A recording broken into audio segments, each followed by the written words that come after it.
Hello, hello, j'espère que tu vas bien. Moi, ça va comme d'habitude. Bienvenue sur Micro Libre, le podcast des relations humaines. Alors aujourd'hui, je vais te parler d'un sujet qui peut vraiment faire réfléchir, c'est l'ouverture d'esprit. Plus précisément, le manque d'ouverture d'esprit chez les parents. Et comment, sans s'en rendre compte, ça peut retomber directement sur les enfants. Parce qu'on parle souvent d'éducation, de transmission, de valeurs, mais on parle moins de la manière dont tout ça est transmis. Et pourtant, ça change tout. Parce que oui, tu peux vouloir bien faire, tu peux vouloir protéger ton ou tes enfants, tu peux aussi vouloir transmettre ce que tu penses être le meilleur, mais si derrière il n'y a pas d'ouverture, ça peut créer plus de blocages que de repères. Et c'est là qu'on va faire le lien avec quelque chose de très important, la différence entre culture et religion.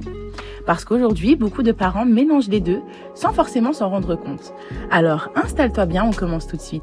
Ce mélange-là, tu vois, il est au cœur de beaucoup d'incompréhension. Aujourd'hui, il y a énormément d'amalgame entre ce qui est culturel et ce qui est religieux. Des habitudes, des croyances, des façons de faire qui viennent de loin, des parents, des grands-parents, parfois même des arrière-grands-parents. Et tout ça, ça s'est transmis sans forcément être remis en question. Encore une fois, pas par mauvaise intention, mais parce qu'on a toujours fait comme ça, entre guillemets. Le problème, c'est que quand tu transmets sans comprendre, tu peux transmettre des choses qui ne sont pas justes. Et là, on arrive sur quelque chose de très réel, c'est l'ignorance. Pas dans le sens péjoratif, mais dans le sens de ne pas savoir et de ne pas aller vérifier. Par exemple, interdire une activité à un enfant en pensant que c'est religieux, alors que ça ne l'est pas forcément. Dire non au yoga, non à l'équitation, non à une activité artistique, non à un choix d'études, pas parce qu'on a compris, mais parce qu'on a entendu, ou parce que ça ne rentre pas dans notre vision. Et l'enfant, lui, il ne comprend pas. Il entend juste « non, c'est interdit, chez nous, on ne fait pas ça », mais sans explication derrière. Et c'est là que le manque d'ouverture d'esprit devient un réel problème. Parce qu'un enfant, ce n'est pas un adulte. Déjà qu'un adulte peut avoir du mal à comprendre certaines choses, alors un enfant encore plus. Donc si tu lui montres uniquement des interdits, sans jamais lui expliquer, il peut finir par voir la culture comme une contrainte, la religion comme une série d'interdictions. Et tu vois, c'est là que ça devient dangereux. Parce qu'on voit souvent, ça crée des enfants qui, plus tard, obéissent sans comprendre, rejettent tout d'un coup d'autres visions des choses, sont complètement perdus entre deux visions. Mais il y a aussi une autre réalité dont on parle moins, c'est que certains enfants vont complètement délaisser ce qu'on a voulu leur transmettre, que ce soit la religion ou la culture. Parce que pour eux, ça devient trop lourd, trop strict, trop incompréhensible. Ils grandissent finalement avec l'impression qu'il n'y a que des noms partout. Et à un moment donné, ils saturent. Et là, soit ils s'éloignent doucement, soit ils coupent totalement. Et souvent, les parents ne comprennent pas pourquoi. Alors qu'en réalité, le problème ne vient pas du tout du fond, mais de la manière, de la forme, si tu préfères. Parce que la vraie difficulté en tant que parent, elle est là. C'est de transmettre sans braquer, transmettre sans fermer, transmettre en expliquant les choses.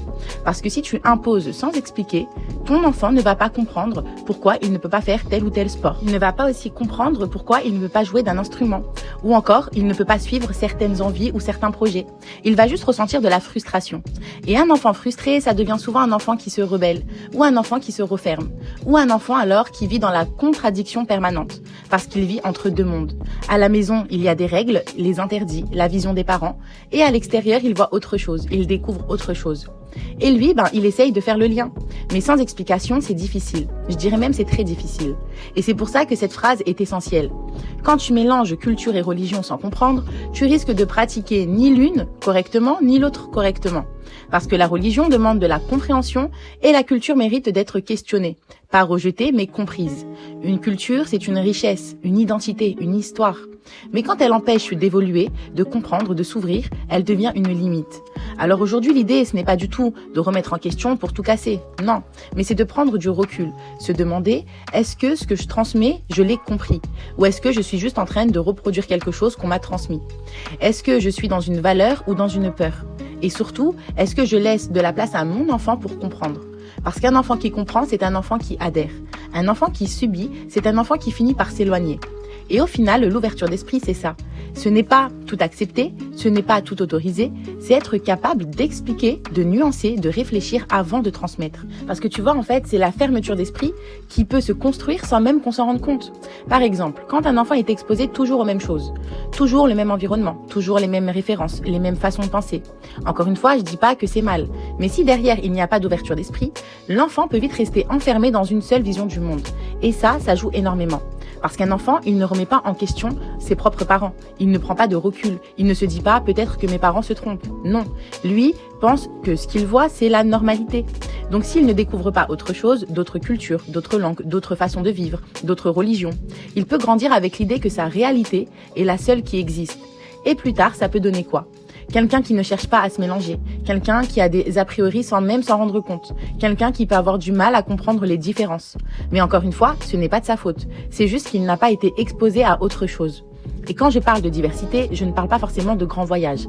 Si tu n'as pas les moyens, ce n'est pas grave, mais tu peux déjà lui montrer autre chose, à travers des livres, des films, des discussions, des endroits différents, même proches de chez toi. L'emmener dans d'autres environnements, lui faire découvrir d'autres réalités. Parce que la diversité, c'est ça qui développe la tolérance. Et c'est ça, en fait, qui ouvre l'esprit. Et un enfant qui comprend que le monde est multiple sera beaucoup plus apaisé dans sa manière de voir les autres. Et il y a aussi quelque chose qu'on oublie souvent, c'est que parfois, ce n'est pas seulement un parent. Ça peut être ton compagnon ou ta compagne, ton mari, ta femme, ou même vous deux, où chacun avec son éducation, chacun avec ses habitudes, chacun avec ses certitudes. Et sans s'en rendre compte, encore une fois, vous pouvez rester bloqué chacun dans votre vision. Surtout s'il s'agit de l'éducation des enfants. Moi, j'ai été élevée comme ça, chez moi, on faisait comme ça, chez toi, je comprends pas comment vous agissez, etc., etc. Et ça devient presque un affrontement.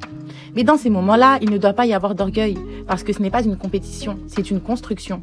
Il faut savoir discuter, s'écouter, se dire « Ok, moi je n'ai pas été éduquée comme ça, mais je peux comprendre. » Et c'est exactement là que la différence se fait.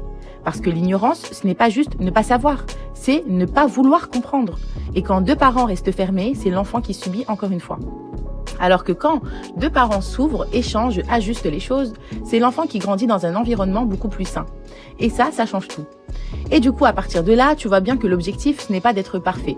C'est d'ajuster petit à petit. Alors pour t'aider, ne t'inquiète pas, je suis là. Je vais te donner 3 conseils super simples que tu peux déjà appliquer dans ton quotidien. Le premier conseil, c'est de toujours expliquer à ton ou tes enfants. Même si ton enfant est petit, même si tu penses qu'il ne va pas comprendre. Parce qu'un enfant à qui on explique, c'est un enfant qui construit du sens. Alors qu'un enfant à qui on impose les choses, c'est un enfant qui accumule beaucoup de frustration. Le deuxième conseil, c'est d'ouvrir au maximum avec ce que tu as. Pas besoin de grands moyens, mais montre-lui qu'il existe autre chose, d'autres cultures, d'autres façons de vivre, d'autres visions. Même à travers des films, des livres, des sorties simples, comme je te l'expliquais. Parce que plus il voit, plus il comprend et moins il juge. Et le troisième conseil, c'est de savoir te remettre en question. Pas en te culpabilisant, mais en te demandant simplement, est-ce que ce que je fais aujourd'hui aide vraiment mon enfant à comprendre le monde, à comprendre ma religion, à comprendre ma culture? Et rien que cette question, elle peut tout changer. On arrive bientôt à la fin de l'épisode et comme d'habitude, je vais te proposer un petit livre si tu aimes lire, bien sûr, sinon il y a mon podcast. Le livre s'intitule « Les lois naturelles de l'enfant ». Ce livre, en fait, va vraiment t'aider à comprendre comment un enfant apprend, comprend et construit sa vision du monde. Et je ne t'ai pas oublié, toi qui préfères les séries ou les films, je te recommande Anne White, N.I. C'est une série, en fait, qui aborde l'ouverture d'esprit, les différences, les préjugés et comment un enfant peut voir le monde autrement quand on lui laisse cette liberté. Un dernier petit mot avant de terminer. Une tradition ou une religion non expliquée devient une prison. Alors qu'une tradition comprise ou une religion comprise devient une force. Voilà, tu l'auras compris, c'est tout pour aujourd'hui. N'hésite pas à t'abonner, c'est entièrement gratuit. À partager l'épisode aussi autour de toi, si tu l'as aimé bien sûr. Et nous, on se retrouve à 6h comme d'habitude. En attendant, prends soin de ton enfant, de tes enfants. C'est super important. On se retrouve à 6h. Ciao, ciao!